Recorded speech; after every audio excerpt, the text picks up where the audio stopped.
Dear students, आज हम राज्य की उत्पत्ति के संदर्भ में, राज्य के विकास के संदर्भ में सामाजिक समझौता सिद्धांत के अंतर्गत जॉन लॉक के द्वारा प्रतिपादित सामाजिक समझौता सिद्धांत पढ़ करके यह समझने जा रहे हैं कि इस सिद्धांत ने राज्य की उत्पत्ति के सामाजिक समझौता सिद्धांत ने राज्य की उत्पत्ति के बारे में क्या कहा है या इसके विकास में क्या योगदान है।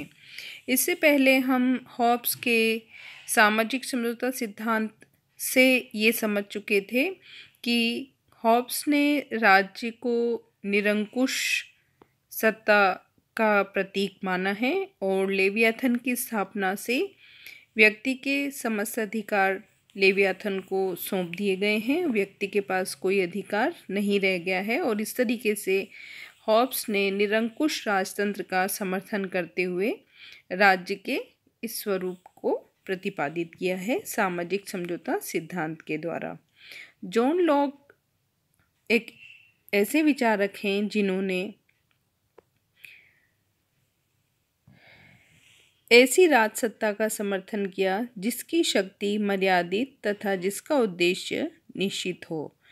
जॉन लॉक के सामाजिक समझौते का यही सार है कि निरंकुश राजतंत्र के स्थान पर वैधानिक राजतंत्र की स्थापना हो और पार्लियामेंट की अंतिम सत्ता को स्वीकार किया जाए। लॉक के समझौता संबंधी विचार हॉब्स के विचारों से मेल नहीं खाते। उसके समझौता संबंधी विचारों की व्याख्या हम इस तरह कर सकते हैं। सबसे पहले हम देखेंगे, जैसे पहले वीडियो में भी मैंने आपको बताया कि उन्होंने राज्य की उत्पत्ति को सामाजिक समझौते सिद्धांत के अंतर्गत एक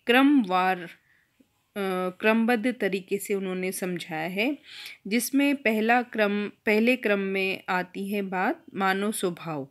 मानव स्वभाव की धारणा को हॉब्स, लॉक, रूसो तीनों ने प्रतिपादित करके समझाया है, अर्थात मानव के स्वभाव पर राज्य की उत्पत्ति या समझौता निर्भर करता है। या ये कहिए कि राज्य की उत्पत्ति का ये जो सिद्धांत है ये मानव स्वभाव की आधारशिला पर रखा गया है। हॉब्स मनुष्य में केवल पार्श्विक प्रवृत्तियों का दर्शन करता है, किंतु लॉक मानवीय गुणों पर बल देता है। लॉक के अनुसार मनुष्य की बड़ी विशेषता बुद्धिमान तथा विचारवान प्राणी होना है। वह अपनी विवेक बुद्धि से एक नैतिक व्यवस्था की सत्ता स्वीकार करता है और इसके अंतर्गत कार्य करना अपना कर्तव्य भी समझता है। उसमें दूसरों के प्रति सहानुभूति, प्रेम और दयालुता के गुण होते हैं। लॉक की कल्पना का मनुष्य हॉब्स की कल्पना के मनुष्य की तरह केवल स्वार्थी नहीं वरन वह परमार्थी भी होता है। इसी स्वभाव का प्रभाव प्राकृतिक अवस्था में भी देखने को मिलता है। जहाँ हॉब्स ने प्राकृतिक अवस्था को सतत संघर्ष और युद्ध की दशा माना था, वहीं जॉन लॉक ने मनुष्य को स्वभावतः परमार्थी, दयालु, सहयोगी और समाजप्रिय मानकर यह कहा है कि उसी के अनुसार उसकी प्राकृतिक अवस्था की कल्पना भी जॉन लॉक ने की है, जिसमें मनुष्य पारस्परिक युद्ध की अवस्था में न रहकर पारस्परिक सहयोग की अवस्था में रहते हैं। लॉक की प्राकृतिक अवस्था की विशेषताएं इस तरह हैं। पहली विशेषता यह है प्राकृतिक अवस्था में कि सभी मनुष्य समान हैं, क्योंकि सभी सृष्टि के एक ही स्तर पर और सब एक ही सर्वशक्तिमान और अनंत बुद्धि संपन्न सृष्टा की कृतियां हैं। दूसरी विशेषता है प्राकृतिक अवस्था शांति व पारस्परिक सद्भावना पर आधारित होने के कारण सभी व्यक्ति समान भी हैं और स्वतंत्र भी हैं। कोई किसी को हानि पहुंचाने का प्रयत्न नहीं करता। सब समान रूप से प्राकृतिक समाज के लाभों को प्राप्त करते हैं और किसी के अधीन नहीं होते। तीसरी विशेषता है प्राकृतिक अवस्था में लोग पूर्णतः स्वतंत्र होते हैं, किंतु ये स्वतंत्रता स्वेच्छाचारिता नहीं है, क्योंकि प्राकृतिक अवस्था का नियंत्रण एक नेचुरल लॉ के द्वारा होता है। बुद्धि पर आधारित यह नैतिक नियम ही प्राकृतिक नियम है। जैसे दूसरों की हत्या करना प्राकृतिक नियम के प्रतिकूल है, क्योंकि इसका ज्ञान हमें इस प्रकार के तर्क से होता है जैसे व्यक्ति अपने जीवन को नष्ट करने का अधिकार नहीं रखता, वैसे ही वह दूसरे के जीवन को भी नष्ट नहीं कर सकता। वह जो व्यवहार अपने लिए नहीं चाहता, उसे वैसा व्यवहार दूसरों के साथ भी नहीं करना चाहिए। यह प्राकृतिक नियम जॉन लॉक ने बताया है। प्राकृतिक नियमों से नियंत्रित होने के कारण लॉक की प्राकृतिक दशा नैसर्गिक दशा की भांति भयावह और संघर्षमयी नहीं है। मनुष्य में स्वभावतः सामाजिकता की प्रवृत्ति है। यह अवस्था प्राकृतिक अवस्था शांति, सौहार्द, पारस्परिक सहयोग और आत्मरक्षा की अवस्था है। अर्थात मनुष्य यह समझता है अपने बुद्धि और विवेक के द्वारा कि यदि वह शांति और सौहार्द रखेगा तो सभी का जीवन बचा रहेगा। इसके बाद आता है प्राकृतिक अधिकार। लॉक के मतानुसार प्राकृतिक अवस्था में सभी व्यक्तियों को 3 प्रकार के अधिकार प्राप्त हैं: जीवन का अधिकार, स्वतंत्रता का अधिकार और संपत्ति का अधिकार। प्राकृतिक अवस्था में प्रत्येक मनुष्य जीवन, स्वतंत्रता और संपत्ति के अधिकार का उपयोग इस प्रकार करता था कि दूसरों के अधिकारों पर आंच न आए। अब जब अगर प्राकृतिक अवस्था शांतिपूर्ण है, प्राकृतिक अधिकार हैं और प्राकृतिक नियम हैं, तो सवाल ये उठता है कि सामाजिक समझौते के द्वारा राज्य की उत्पत्ति की आवश्यकता क्यों हुई। तो जॉन लॉक ने इसे इस तरह समझाया है कि इस अवस्था में मनुष्य को 3 प्रकार की असुविधाएं थी। पहली असुविधा प्राकृतिक अवस्था की एक कठिनाई यह थी कि उसमें कोई एक निश्चित प्रकट सर्वसम्मत विधि नहीं थी जिसके द्वारा उचित अनुचित मतभेदों का निर्णय हो सके। दूसरी कठिनाई यह थी कि प्राकृतिक नियम या विधान को इसके अनुरूप निर्णयों को कार्यान्वित करने के लिए प्राकृतिक दशा में कोई साधन या संस्था नहीं होती। तीसरी कठिनाई यह थी कि इसमें सब व्यक्तियों को न्याय करने और दंड का अधिकार होता है, अर्थात कोई निष्पक्ष सत्ता नहीं होती। प्राकृतिक अवस्था की 3 असुविधाओं को दूर करने की दृष्टि से मनुष्यों ने एक सामाजिक समझौते या संविदा द्वारा राज्य का निर्माण किया। इस संबंध में यह ध्यान रखने योग्य बात है कि लॉक के अनुसार राज्य सत्ता की स्थापना मनुष्य के पारस्परिक भय से छुटकारा पाने के उद्देश्य से नहीं, वरन प्राकृतिक अवस्था में रहने की कुछ कठिनाइयों के निवारण के उद्देश्य से होती है। अब यहाँ पे हम देखेंगे कि यह समझौता किस प्रकार का था और इससे किस प्रकार के राज्य की उत्पत्ति हुई। प्राकृतिक अवस्था की अभी जो मैंने असुविधाएं बताई उन्हें दूर करने के लिए लॉक के मतानुसार मनुष्यों ने एक समझौता किया। सब मनुष्यों के समान होने के कारण यह समाज के सब व्यक्तियों का सब व्यक्तियों के साथ किया जाने वाला अनुबंध था, मतलब परस्पर किया जाने वाला अनुबंध था। अतएव इसे सामाजिक सोशल कॉन्ट्रैक्ट कहा गया।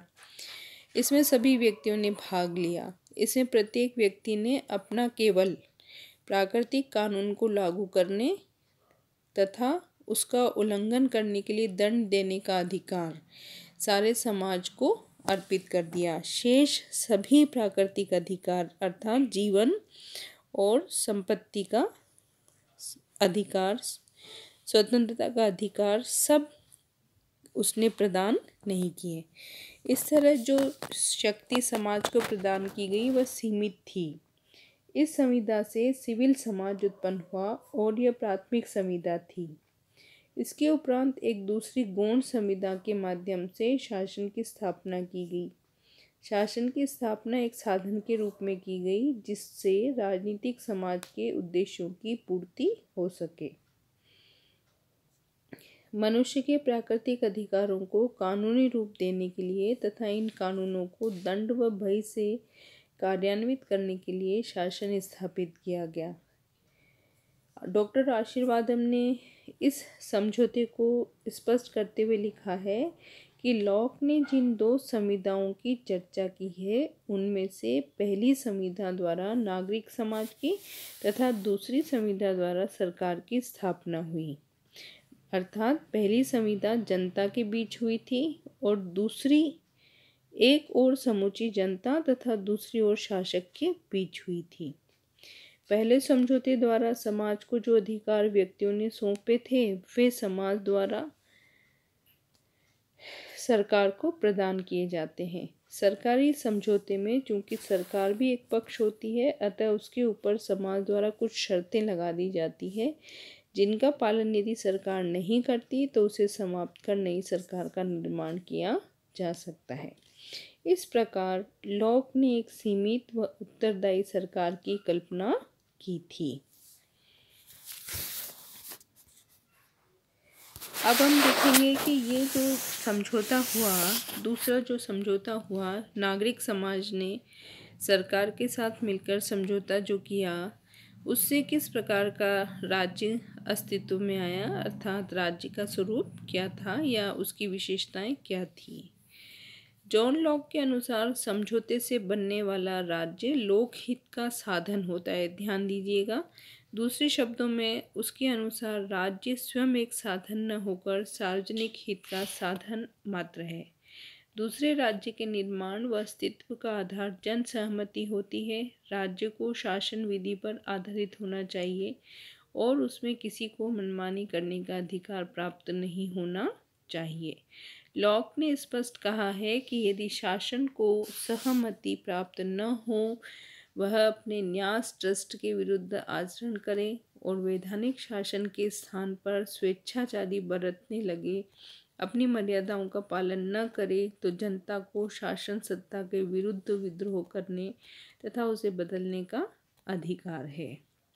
इस स्थिति में सरकार के भंग हो जाने पर भी समाज बना रहता है, यानी जो नागरिक समाज बना है वह परमानेंट समझौते के आधार पर बना है।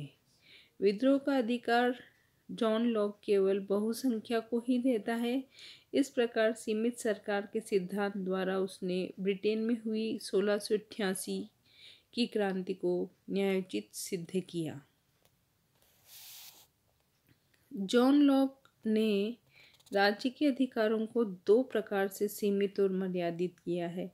एक तो राज्य अपनी सत्ता जनता से ग्रहण करता है और दूसरे राज्य को वह सत्ता का अधिकार के रूप में विशेष उद्देश्यों की पूर्ति में के लिए दिया जाता है। राज्य कभी कोई ऐसा कार्य नहीं कर सकता जो इस मूल उद्देश्य के प्रतिकूल हो, अर्थात राज्य तो एक संरक्षक है, इसलिए वह निरंकुश नहीं हो सकता।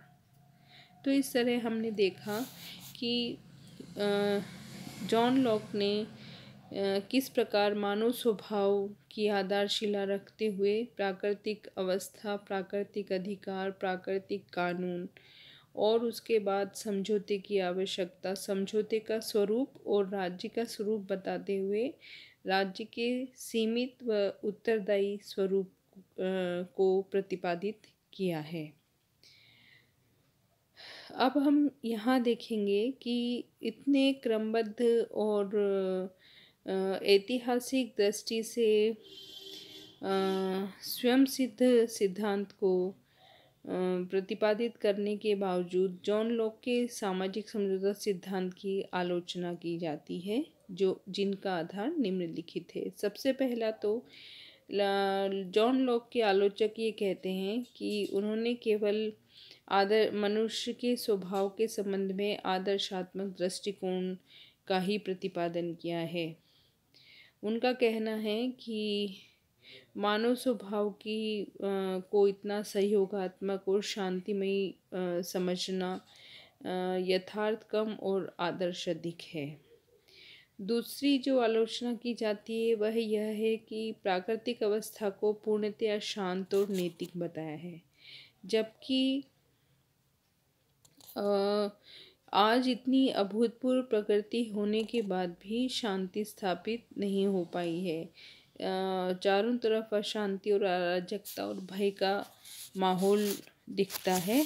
तो इस स्थिति में हम ये कल्पना नहीं कर सकते कि इस प्रकार की शांतिपूर्ण और सहयोगात्मक प्राकृतिक अवस्था होगी जिसमें किसी प्रकार का कोई संघर्ष नहीं होगा। इसके अलावा यह भी आलोचना की जाती है कि राज्य की उत्पत्ति का एकमात्र कारण जन सहमति नहीं हो सकता। जॉन लॉक ने जन सहमति को अत्यधिक महत्व दिया है, लेकिन इतिहास में ऐसे राज्यों का भी उल्लेख मिलता है जो बल और शक्ति के आधार पर बने और उनके न रहने पर नष्ट भी हो गए। एक आलोचना ये भी की जाती है कि जिस तरह हॉब्स ने सुस्पष्ट और तर्क संगत तरीके से लेवियाथन का निर्माण किया है, स्थापना की है, उस प्रकार जॉन लॉक ने नहीं किया है। समझौते का प्रतिपादन, समझौते के संबंध में जो भी कहा है उसमें यह बात स्पष्ट नहीं की गई है कि समझौता जब सरकारी समझौता होता है तो समझौते के कौन कौन से पक्ष उसमें शामिल होते हैं और कौन उससे बाहर रहते हैं। प्राकृतिक अवस्था में अधिकारों को मान्यता देना भी एक नितांत भ्रमपूर्ण स्थिति है कि यदि इस तरीके की प्राकृतिक अवस्था है जिसमें जीवन, स्वतंत्रता और संपत्ति के अधिकारों के अस्तित्व की बात कही गई है, जबकि यह सत्य सिद्ध बात है कि राजनीतिक समाज के निर्माण से पूर्व किसी प्रकार के अधिकारों का अस्तित्व मात्र काल्पनिक ही हो सकता है। लेकिन इन सभी उपरोक्त आलोचनाओं के बावजूद जॉन लॉक ने जो सामाजिक समझौता सिद्धांत की स्थापना की है उसका अभूतपूर्व महत्व है। लॉक की विचारधाराओं ने 18वीं शताब्दी की फ्रांसीसी क्रांति और अमेरिकी स्वतंत्रता की क्रांति को सर्वाधिक प्रभावित किया है। स्वतंत्रता के प्रति उसका असीम प्रेम, बहुमत की सहमति द्वारा शासन तथा शासन में शक्ति के पृथक्करण की धारणाएं आज की लोकतंत्र के लिए उसकी महान देन मानी जाती है। लॉक के विचार यही दर्शाते हैं कि जनता अपनी सर्वोच्च सत्ता के द्वारा उस सरकार को वैधानिक ढंग से बदल सकती है जो जनता के प्राकृतिक अधिकारों को सुरक्षा प्रदान करने में असमर्थ हो। तो इस तरह से हमने देखा कि राज्य की उत्पत्ति में जॉन लॉक का क्या, राज्य की उत्पत्ति के सिद्धांत में जॉन लॉक के सामाजिक समझौता सिद्धांत का क्या योगदान रहा।